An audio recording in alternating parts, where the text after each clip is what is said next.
Realization is a matter of becoming conscious of that which is already realized. Heart know all the truths. Only the realizations are laid, only to make endings finish as epic and memorable lessons. Gandhari जब गर्भवती थी तब धृतराष्ट्र की सेवा करने के लिए एक वणिक वर्ग की दासी रखी गई थी। धृतराष्ट्र को उस दासी से एक पुत्र उत्पन्न हुआ जिसका नाम युयुत्सु रखा गया। धृतराष्ट्र के पुत्र होने पर भी एक दासी ने जन्म देने से कौरवों ने युयुत्सु को आदर या अधिकार नहीं दिया। फिर भी युयुत्सु कौरवों की ओर से युद्ध लड़ने कुरुक्षेत्र गए थे। कौरवों के भाई होने के बावजूद भी उन्होंने द्रौपदी के चीरहरण के समय कौरवों का विरोध कर पांडवों का साथ दिया।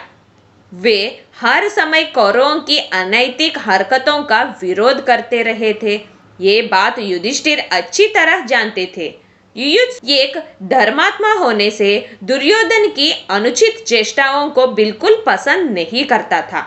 इस कारण दुर्योधन और उसके अन्य भाई उसको महत्व नहीं देते थे और उसका मजाक भी उड़ाते थे। युयुत्सु ने महाभारत युद्ध रोकने का अपने स्तर पर बहुत प्रयास किया था, लेकिन उसकी नहीं चली थी। जब युद्ध प्रारंभ हुआ तो पहले तो वह कौरव की तरफ ही थे। युद्ध के प्रारंभ होने वाले दिन इन वक्त पर युधिष्ठिर ने उसे समझाया कि तुम अधर्म का साथ दे रहे हो। ऐसे में युयुत्सु ने विचार किया और वह डंका बजाते हुए कौरवों की सेना छोड़कर पांडवों के तरफ चला गया था। हालांकि किस्सा यह था कि युद्ध प्रारंभ होने से ठीक पहले युधिष्ठिर ने कौरव सेना को सुनाते हुए घोषणा की कि मेरा पक्ष धर्म का है। जो धर्म के लिए लड़ना चाहते हैं वे अभी भी मेरे पक्ष में आ सकते हैं। मैं उसका स्वागत करूंगा। इस घोषणा को सुनकर केवल युयुत्सु अकेला कौरव पक्ष छोड़कर पांडव पक्ष में शामिल हो गया। युधिष्ठिर ने गले लगाकर उसका स्वागत किया। अपने तरफ आने के बाद युधिष्ठिर ने एक विशेष रणनीति के तहत युयुत्सु को सीधे युद्ध के मैदान में नहीं उतारा, बल्कि एक महत्वपूर्ण कार्य सौंपा, क्योंकि युधिष्ठिर जानते थे कि वह इस कार्य में सबसे योग्य है। युधिष्ठिर ने उसकी योग्यता को जानते हुए उसे योद्धाओं के लिए हथियारों और रसद की आपूर्ति व्यवस्था का प्रबंध देखने के लिए नियुक्त किया। पांडवों की 7 अक्षौहिणी करीब 9 लाख सेना थी।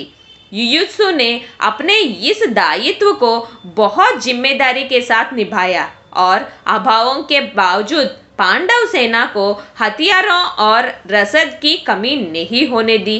महाभारत युद्ध में बच गए 18 योद्धाओं में युयुत्सु भी एक थे।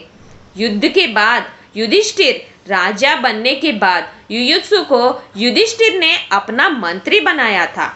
जब युधिष्ठिर और बाकी पांडव सशरीर स्वर्ग जाने लगे तब उन्होंने परीक्षित, अभिमन्यु और उत्तरा के पुत्र को राजा बनाकर युयुत्सु को उनका संरक्षक बना दिया था। धृतराष्ट्र की मृत्यु के उपरांत युयुत्सु ने ही उन्हें मुखाग्नि देकर पुत्र धर्म निभाया। माना जाता है कि यूपी के पश्चिमी और राजस्थान के पूर्वी भागों में रहने वाले जाति के लोग उन्हीं महात्मा युयुत्सु के वंशज हैं।